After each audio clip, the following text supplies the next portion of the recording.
Welcome. I've got the ARKHAM Horror, the card game core set here. And in this video, I'm going to go over setup for a campaign and the basics of how to play.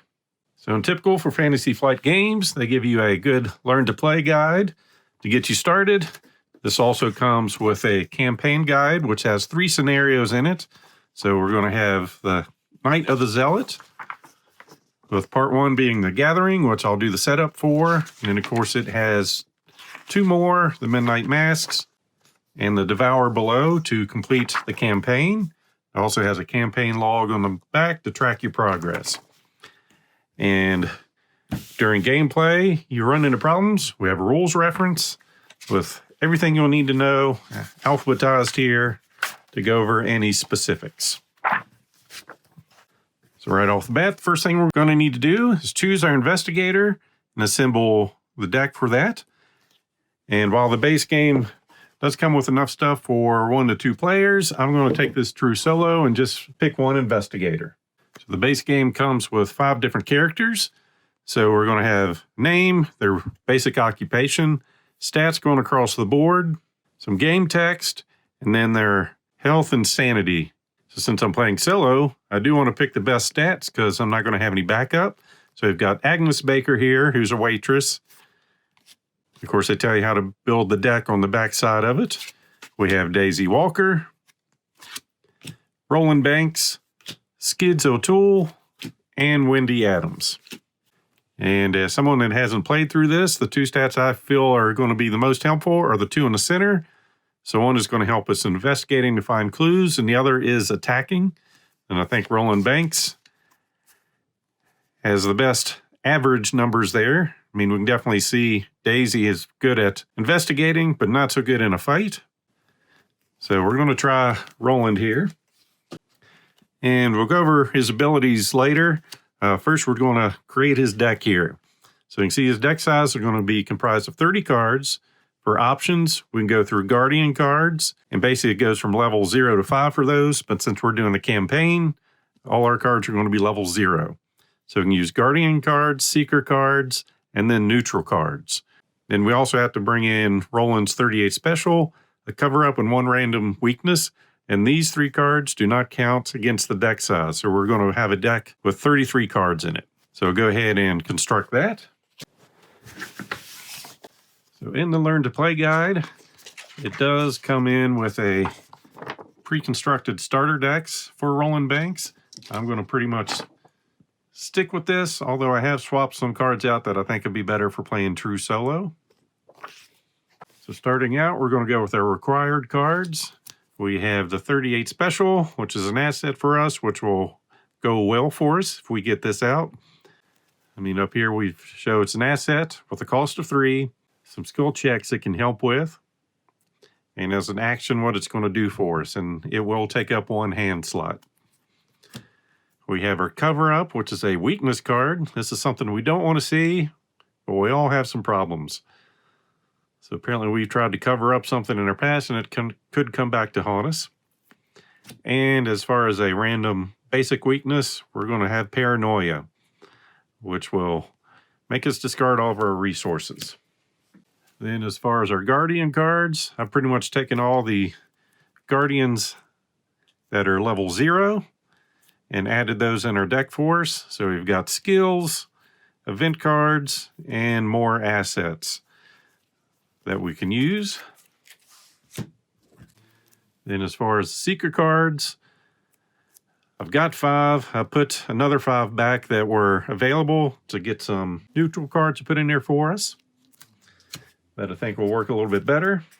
So we've got a large stack of those. And basically the cards that I added in here give us additional assistance in skill checks. So I think that's going to be helpful since we don't have a backup in this. So with the basic deck constructed, you can build your own or just use what's provided in the starter guide and give that a shuffle. And we'll set those to the side along with our investigator card with our stat side up. So our basic skills, we have a 3 in willpower, 3 in intellect, 4 in combat, and 2 in agility. We have a basic reaction that after we defeat an enemy, we can discover a clue at your location once per round, and a chaos effect that will get +1 for each clue on our location. And some nice flavor text. Everything by the book. Every I dotted, every T crossed. It had worked until now. Then we have our mini cards to represent where we are as the game progresses. So with that done, we need to choose our difficulty level. Our options are easy, standard, hard, and expert. And basically, we have some tokens that we'll throw into a bag or some other container you have. And depending on what difficulty you want to go with, we're going to put different tokens in there. So an easy game, we're going to have more good modifiers for us and less bad. And if you want to go crazy, you see it goes from 0 to -8 versus a couple +1s to -2. We're going with the standard using this allotment. So what we've got is some cardboard tokens. And what I've done is I've taken some coin protectors and put them in there. So we are going to gather all of them to correspond to these numbers and symbols. You can grab a cup or a bag and put all these in there. Whenever we do a skill check, we'll shake the bag, reach your hand in there and pick one out at random and see what that does for us. Of course, there's a large selection of others if we choose different difficulties. We also have a lot of tokens to set to the side. So we have resource tokens. And when we start the game, we will have 5 to our character. And we'll just leave a stack elsewhere. We have some clue and doom tokens. We'll set those to the side. Some horror tokens. Comes in denominations of 1s and 3s. And the same thing for damage tokens. 1s and 3s on those. So then, depending on the scenario, it's going to have different setup. So the first thing we need to do is gather all the cards from the encounter sets. They're going to give us our symbols, and we'll go find all those cards. So the first symbol looks like a little torch, so we'll find all the cards that has that on it. So you can see we've got it there, on some other cards in a different position, but they are labeled at the bottom saying this is card 1 of 16. So we know we need to find 16 of those cards and set them out. Then we're looking for some rats. So 1 of 3. We've got some ghouls here, 7 of those. 7 striking fear cards. 3 ancient evils. And 4 chilling colds. So from the gathering stack, if we're playing easy and standard, we'll use this side. On the back, hard and expert. And that's going to tell us what happens with certain chaos cards. So we'll set that out here. Then we're going to have 3 agenda cards, which is how bad things are going to progress. 3 act cards, which is going to be how we progress our story. So hopefully we can get a positive outcome. We have some location cards. So here's if the room is opened, and on the back we can see we've got a keyhole. And for this scenario, it tells us to put the study into play and set these cards aside. Then we have the Gold Priest and Lita Chantler, and we're told to set these aside, which leaves 2 more in that stack. And we'll take all these and shuffle these together to create an encounter deck. And we will set that off to the side. And we're just about ready to get started. First, we'll see what our flavor text tells us is going on. So you can see what's going on. Just late at night, you're holed up in your study researching the bloody disappearances that have been taking place in the region. A few hours into your research, you hear a sound of strange chanting coming from your parlor down the hall. At the same time, you hear dirt churning, as if something were digging beneath the floor. Trapped. As you leap to investigate, the door to your study vanishes before your eyes, leaving behind only solid wall. You're trapped inside your study until you can find another way out. So to finish our character setup, We can draw 5 cards. We can take a look at those and see which ones we want to keep. We're allowed 1 mulligan. Typically, you're going to want to keep an asset and maybe some skill cards. So we've got a machete. We're happy with that. Physical training seems like a good thing, and we've got some cards to help us with. So all in all, not a bad hand, but just to show you how this works, if I didn't like some of my cards, I didn't want the first aid, I could draw 1 more card, keep that, and then this gets shuffled into our deck, and we are then ready to proceed. We're stuck with what we have. So basically to start out, we're not really sure what we're trying to do. We've got some clues in this text. We know we want to progress through our act cards, and we will do that by gathering clues to progress, finish this one and go on to the next one. But as time goes on, threat will be placed on these, and bad things are going to be happening to us. So as far as round sequence, first thing we have is the Mythos Phase, but we'll skip that during the first round, so I'll go ahead and handle that later. We'll go to the Investigation Phase. Each investigator takes a turn performing 3 actions. So our actions are on the back of this card. So as it says up here, we may take up to 3 actions during our turn.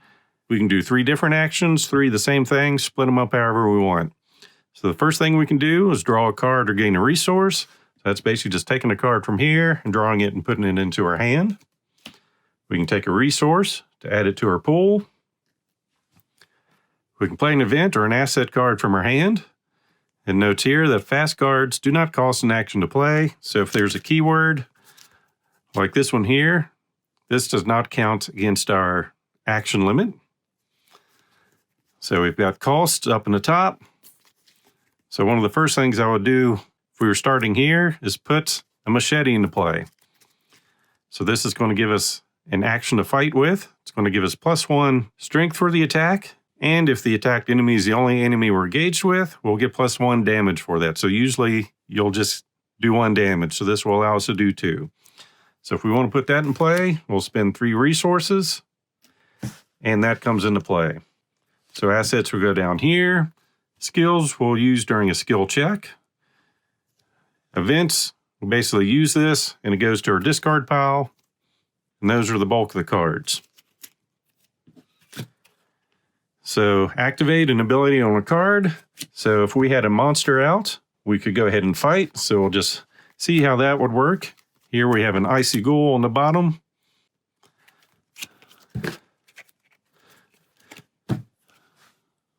So what this is telling us, we need to have a skill check of 3 or more to do a damage to it. It has 4 health, and if we tried to run from it, we would do a skill check and we need 4 to get away from it. So doing a skill check, we could do this as an action. This says we're getting +1 attack. We have a base 4, so that would be 5. Our goal is 3, so we're winning by 2. And this is where the randomizer comes in play. So we can pick out of here and see if we meet or beat. We do have options. We can discard a card that has the fight symbol on it, and that will add to our numbers. So that just gets discarded. We don't use the text on there unless it's an actual skill card. But since we're 5 on 3, we'll risk it. So we just look in the bag, pull out a -1. So we end up with 4. So that means we'll deal a damage because we succeeded, plus another damage because we attacked. And typically if you don't kill something and you have more actions, you'll try again. So you take your token in there, shake it up, and try again. And see this? This refers to our card here. Now lets us know we are -X, where X is the number of ghoul enemies at your location. So keyword says this is ghoul, so we're -1. So we were 5 to start with, takes us down to a 4. So 4 still beats a 3. We would have done 2 more damage to this and gotten it out of the way. And token goes back in the bag. So that is activating an ability. Move to a connecting location. So in this scenario, we only have one location out. But eventually, there would be a scenario where a lot more rooms come into play. And how you know rooms are connected, they have a symbol up at the top, and down at the bottom tells you what they're connected to. So the hallway is connected to the blue with the triangle, the dark brown or red with a plus sign, and the green with a diamond in it. So from the hallway, we can move to any of these locations. And then at these locations, it only references back to one spot. So from the hallway, we can go to any of these three, but from any one of these, we can only get back to the hallway. And moving from one card to the next is one action. Next item we can do is investigate your location. So when the game starts for this scenario, we happen to come into the study. So once we go to a location, we'll flip it over. It's going to give us some information. It's going to tell us how many clues are going to come out and be on here. So this is 2 per player. So we'll put that there. Then it tells us a shroud value. So that would be the value we need to meet or beat if we're doing an investigation at it.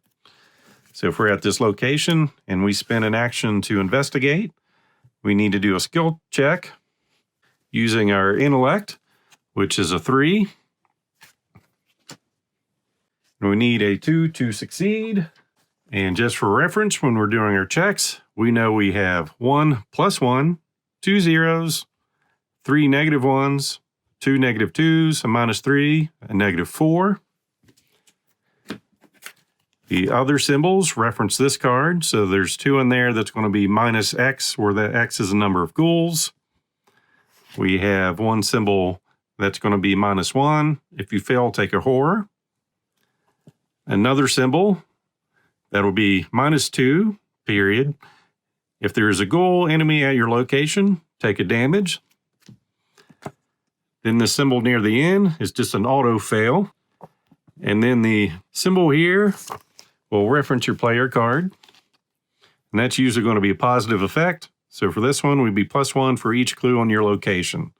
So in this instance, we would be +2 if we drew that. So a lot of odds for negative things on here. So trying to investigate. He's got a base 3. If we really want to pass this, we have a perception skill card we could play. That's going to boost our attempt by 2. So it would have a base 5. We can do the skill test. And then since this is a skill card, it's max 1 committed per skill test. So we can put in all the cards we want to, but our main skill cards, we can only put 1 in on. But if we had assets and event cards in our hand, we could put multiple cards in on this. So this takes us up to 5. That'll be discarded. Once again, go into the bag. Pull out. This references -1 for a goal, so that's nothing. So we had 5. We succeeded. So we get a clue token and put that on our character. And in this scenario, once we get this number of clues, it's just going to automatically go, trigger this card, we'll flip it over, read the back text, proceed as needed, and then read the front text of the next card. We've got fight or engage an enemy, kind of going over the activate ability. So some of the other cards are going to have different activate abilities. A lot of them do deal with a knife, but this one is discard the knife to do a fight. So we're going to get more base attack and deal +1 damage. So with our gun. So a lot of fighting with those actions. Let's see if we have one that's not fighting. Here we've got one. We can do an action to spend a supply off of this card. Do an investigate, and our location is -2 Shroud for the investigation. Here we've got one. For an action, spend a supply, heal 1 damage or horror from an investigator at your location. So there are some different actions there. So fighting, we've kind of gone over that. If there's a monster in our location or engaged with someone in our location, attack the monster. And typically when a ready monster goes into a location, it's going to engage with you, which reduces your options, which we'll get in here. We can attempt to evade an enemy engaged with you. So like I said, here's our fight strength with that symbol and evading. So that's a check that will exhaust the monster and put it back on the location so you're free to do other abilities. Because down here on the card, if you're engaged with an enemy and spend an action to do anything other than fight, evade, or activate a parlay or resign ability, each enemy engaged with you makes an attack of opportunity. Which means whatever damage you're doing here, they're going to do to you. So if we were engaged with this enemy and decided we want to investigate, it's going to hit us. And in this scenario, they would throw 2 damage on us and 1 horror. And you don't want to do that much. We've got 9 health and 5 sanity to live through. So some other things going on here. We have some free trigger abilities. So that doesn't count as an action. That just automatically happens. So here's an example of that. If we had this asset in play, we can spend 1 resource and we get +1 ability for whatever skill test we're doing. So we've got options here for willpower or fighting. And we can do that multiple times as long as we have resources to pay for it. And then the reaction ability. So our character has one on that. So after we defeat an enemy, we discover 1 clue at your location. So if we were fighting the icy ghoul while we were in this location and we defeated him, we would automatically discover a clue at that location.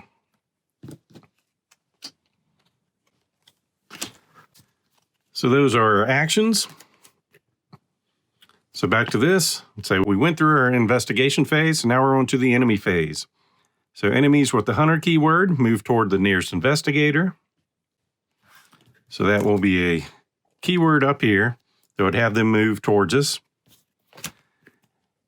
And then each engaged enemy attacks if able. So if we were already engaged with this, he would hit us for the same damage. So you can see if we try doing an action while we were engaged, he's going to hit us with an attack of opportunity. Then later in the round, he would hit us again. Then after we go through all the items in the enemy phase, we'll go to Upkeep.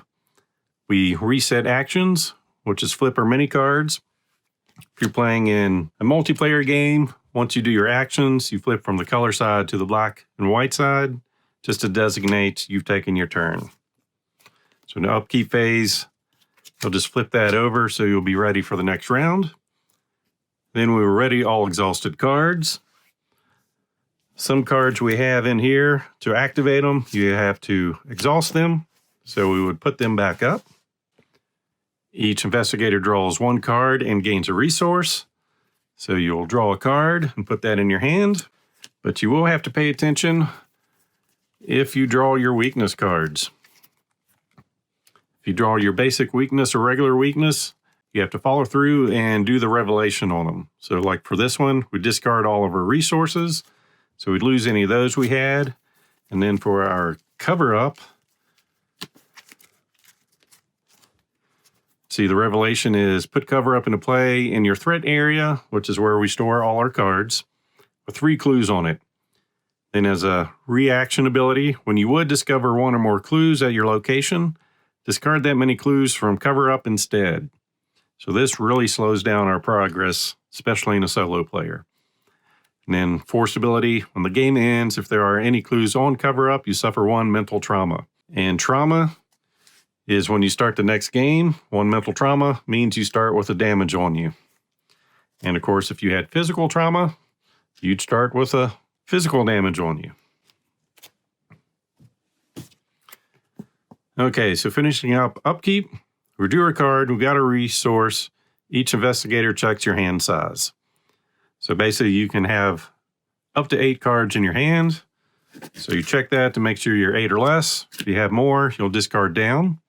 Then you proceed to the Mythos Phase, which is skipped during the first round. So you'll place 1 doom on the agenda. So you take one of these and put it on there. advanced agenda of doom threshold is satisfied. So for this particular card, as soon as we put 3 doom on there, we would flip that, read through it, and then proceed to the next one. And then each investigator draws 1 card from the top of the encounter deck. So we would pick up a card and resolve the ability. So we have treachery cards in there. That's going to make us take a test. So here we're testing our willpower. We need a 3, and for each point you fail by, you take 1 horror. And other types of cards we're going to run into are enemy cards. So most of them are just going to come out and be engaged with you. Some of them do have specific places that they will spawn at. And some of them will get us victory points for at the end of the game, which we can use to level up our character. So treachery and enemies are going to be the main items we get in here that'll do different things to us. And like I said, our goal is to progress our acts to get to a good resolution without dying in the process. So that's the basics for setup and how to play Arkham Horror the card game. Stay tuned. In my next video, I'll start into Scenario 1, or Part 1, The Gathering. Until then, thanks for watching.